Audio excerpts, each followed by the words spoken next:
علیکم ورحمۃ اللہ وبرکاتہ۔ اعوذ باللہ من الشیطان الرجیم، بسم اللہ الرحمن الرحیم۔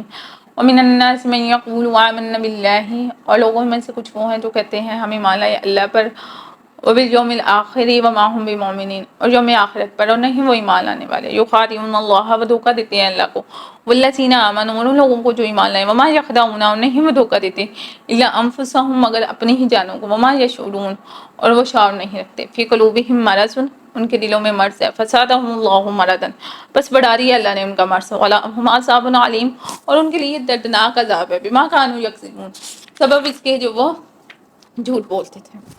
تو یہ منافقین کی بات کی جا رہی ہے کہ جو کہتے تھے ہم ایمان لائے اللہ اور یوم آخرت پر، اور نہیں ہے وہ ایمان لانے والے، ٹھیک، کیونکہ دل ان کے کافر تھے، وہ اللہ اور اہل ایمان کو دھوکہ دینا چاہتے تھے، لیکن دراصل وہ اپنے آپ کو ہی دھوکہ دے رہے تھے، کیونکہ ایمان دل اور زبان کے اقرار کا نام ہے۔ دل سے اللہ پر، اس کے رسولوں پر، اس کی کتابوں پر، تقدیر کے برا اور اچھا ہونے پر، موت کے بعد دوبارہ جی اٹھنے پر، حساب و کتاب پر بندے کا دل سے یقین اور زبان سے اس کا اقرار کرے۔ اور منافقین دل سے تو اس چیز کا اقرار نہیں کرتے تھے، زبان سے کرتے تھے، تو محض زبان کا اقرار ایمان نہیں، ٹھیک ہے، وہ اپنی اس بات سے اللہ کو دھوکہ دینا چاہتے تھے اور اہل ایمان کو، لیکن اللہ نے فرمایا اللہ کو وہ دھوکہ نہیں دے سکتے، کیونکہ اللہ ان کے دلوں کے رازوں کو جانتا ہے، وہ تو عالم الغیب ہے۔ اور ایمان والوں کو وہ دھوکہ اس لیے نہیں دے سکتے کہ اللہ تعالیٰ اپنی وحی کے ذریعے سے اپنے پیغمبر صلی اللہ علیہ وسلم کو ان کے حالات سے آگاہ کرتے تھے اور آپ اہل ایمان کو بتا دیتے، لیکن دراصل وہ حقیقت میں اپنے آپ کو دھوکہ دے رہے ہیں، کیونکہ ان کا یہ ایمان انہیں جنت میں تو نہیں لے کر جائے گا، لیکن ان کا یہ کردار ان کو جہنم میں ضرور لے جائے گا، لیکن وہ اس چیز کا شعور نہیں رکھتے، کیونکہ ان کے دلوں میں مرض ہے۔ مرض سے مراد نفاق ہے، دین اسلام سے نفرت اور مسلمانوں سے حسد اور اناد ہے۔ پھر جو اسلام اور اہل اسلام کی قوت میں، شوکت میں اضافہ ہوتا رہا، تو ان کی بیماری میں بھی اضافہ ہوتا رہا، ٹھیک۔ اللہ تعالیٰ کہتے ہیں ان کے لیے عذاب علیم ہے، آخرت کا دردناک عذاب، جو یہ جھوٹ بولتے ہیں، یہ جھوٹ ان کا وہی دعوت ہے جو وہ کہتے تھے آمنا باللہ والیوم الآخر، جبکہ ان کے اعمال اور ان کی حرکات اور سکنات اس دعوے کے مخالف سمت میں جاتی تھی، اسی لیے انہیں دردناک عذاب ہوگا، جیسا کہ اللہ تعالیٰ نے فرمایا ان المنافقین فی درک الاسفل من النار، بے شک منافق دوزخ کے سب سے نچلے طبقے میں ہوں گے۔ وَإِذَا قِيلَ لَهُمْ لَا تُفْسِدُوا، جب انہیں کہا جاتا ہے نہ تم فساد کرو فی الارض زمین میں، قالوا انما نحن مصلحون، وہ کہتے ہیں بے شک ہم تو اصلاح کرنے والے ہیں، الا خبردار انہم هم المفسدون، بے شک وہی فساد کرنے والے ہیں، ولکن لا یشعرون، لیکن وہ شعور نہیں رکھتے۔ ان کا فساد یہ تھا کہ ان کی دلی ہمدردیاں تو کافروں سے تھیں اور مسلمانوں میں شامل رہ کر ان کے حالات سے انہیں باخبر رکھتے تھے اور ان کے لیے جاسوسی کے فرائض سر انجام دیتے تھے۔ نئے اور ضعیف الاعتقاد مسلمانوں کو ہیلوں بہانوں سے جو ہے اسلام سے متنفر کرنے کی کوشش کرتے تھے، اور جنگ کی صورت میں مسلمانوں کو نقصان پہنچانے میں کوئی کسر باقی نہیں چھوڑتے تھے۔ جب ان سے کہا جاتا تھا کہ فساد نہ کرو کیونکہ ان ساری حرکات سے زمین میں فساد پھیلتا ہے، تو کہتے تھے ہم تو اصلاح کرنے والے ہیں، ہم ہر ایک سے صلح رکھنا چاہتے ہیں، اور یہ چاہتے ہیں کہ پہلے کی طرح جو ہے سب شیر و شکر ہو کر ہے، اور نئے دین اسلام کی وجہ سے جو مخالفت بڑھ رہی ہے وہ ختم ہو جائے۔ تو اللہ تعالیٰ نے فرمایا اس لگائی بجائی اور ان کی حرکات و سکنات سے کافروں کا بھی ان سے اعتماد اٹھ جائے گا، اور ان کی حیثیت دھوبی کا کتا، نہ گھر کا نہ گھاٹ کا، یہ والا حال ان کا ہوگا۔ انہیں معلوم ہو جائے گا کہ ان کے اعمال سراسر فتنہ فساد پر مشتمل ہے، لیکن یہ اس چیز کا شعور نہیں رکھتے۔ جیسے ابھی بھی کچھ لوگوں کی عادت ہوتی ہے نا، اس جگہ پہ بیٹھے وہاں کچھ باتیں کی، کچھ باتیں سنی، ٹھیک ہے، گفتگو بھی راز ہوتی ہے، صحیح۔ قرآن کی ہر آیت ہمیں ہماری زندگی میں درس دیتی ہے، اس پر عمل کرنے کا، ہر آیت سے ہمیں سبق ملتا ہے۔ قرآن کا موضوع انسان ہے، ہم کوئی بھی لٹریچر پڑھتے ہیں تو اس کا ایک موضوع ہوتا ہے، کوئی سٹوری پڑھتے ہیں، کوئی ناول پڑھتے ہیں تو اس کا ایک موضوع ہوتا ہے۔ قرآن کا موضوع انسان ہے، انسان کے پیدا ہونے سے پہلے سے لے کے مرنے کے بعد تک کے تمام مراحل کا ذکر اس میں کیا گیا ہے۔ تو ایسی حرکتوں سے کہ ادھر سے سنا ادھر کیا، ادھر سے سنا ادھر کیا، اس سے انسان کا اپنا اعتماد ختم ہوتا ہے، ٹھیک۔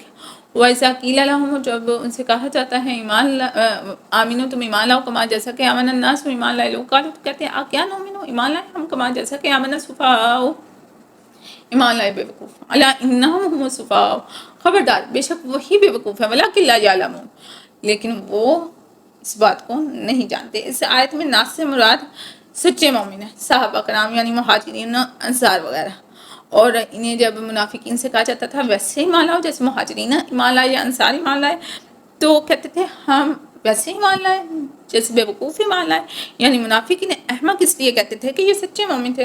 منافقین کی طرح مفاد پرست نہیں تھے، بلکہ دین کی خاطر کٹھن سے کٹھن حالات کا مقابلہ کر کے حتیٰ کہ جان تک دینے کو بھی تیار رہتے تھے، اور ان کے لیے یہ بیوقوفی تھی. مومن کے لیے جلدی ملنے والا نفع معنی نہیں رکھتا، وہ اللہ کی رضا اور اللہ کی جنت کا امیدوار ہوتا ہے. صحابہ کرام اس رسول کو سمجھ چکے تھے، لیکن جب ان منافقین کے دلوں میں ہی ایمان راسخ نہیں ہوا تھا تو اس لیے ان کے نزدیک صحابہ کرام کا یہ عمل، اللہ کی راہ میں اپنا مال خرچ کرنا یا اپنی جان خرچ کرنا، بیوقوفی تھی. یہ انہیں کیا پتا ہو کہ جنت کی لذت کیا ہے.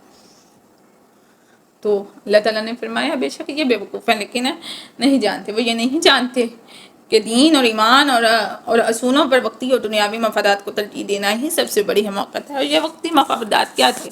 مسلمانوں کی طرف سے ان کے جان و مال کی حفاظت، مسلمانوں سے رشتے ناطے کرنا اور جنگ میں شامل ہوں، خواہ ان کے دلی ارادے کیسی ناپاک ہوں، فتح کی صورت میں انہیں مال غنیمت سے حصہ مل جائے، صرف یہ ٹھیک.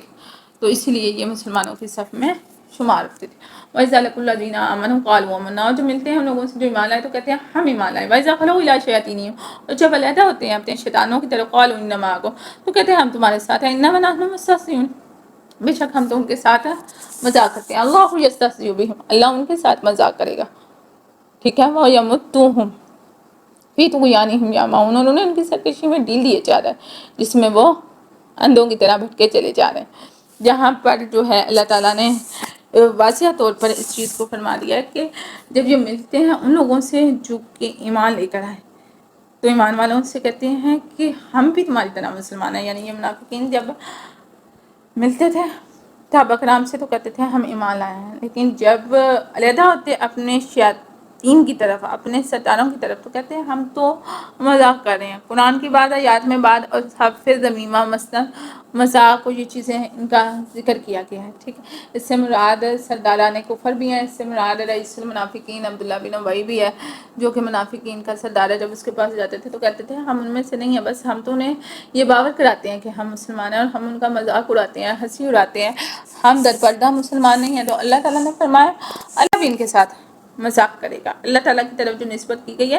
یہ محض اہل عرب کے محاورے کی وجہ سے ہے، اور یہ تو ظاہر ہے کہ قرآن اہل عرب اور بالخصوص قریش کے محاورے کے مطابق نازل ہوا ہے، اور اہل عرب ہر بات ایسے کرتے تھے جیسے شاعری ہوتے ہیں. تو ایسے افعال اللہ تعالیٰ کی طرف کبھی اکیلے منسوب نہیں ہوتے، بلکہ کافروں کے افعال کے جواب کے طور پر استعمال ہوتے ہیں. عرب عام طور پر ایسی صورت کو مشاقلہ کہتے تھے، ورنہ اللہ تعالیٰ کی ذات ایسے اوصاف سے پاک ہے. ایسے عرب محاوروں کی ایک مثال قرآن میں آتی ہے وَجَزَاءُ سَیِّئَةٍ سَیِّئَةٌ مِثْلُ، برائی کا بدلہ اس کے مثل برائی ہے.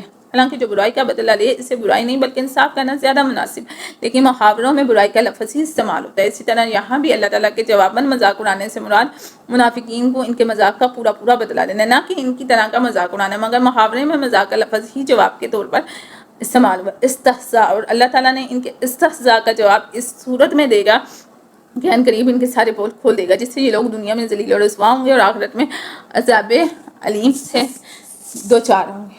ٹھیک ہے. تو اللہ تعالیٰ کہتے ہیں کہ اللہ ان کی سرکشی میں ان کو ڈھیل دے رہا ہے اور یہ بھٹک رہیں گے. یا معمی بمانی دل کا اندھا ہونا، یا نور بصیرت سے خالی ہونا، جبکہ آنکھ کے اندھے کے لیے عمیون کا لفظ بولا جاتا ہے، گویا کہ منافقین کو حق بات سوچتی نہیں تھی. ٹھیک. ان کی مثال اللہ تعالیٰ نے یہاں پر بیان کی ہے. آخر دعوانا الحمدللہ رب العالمین.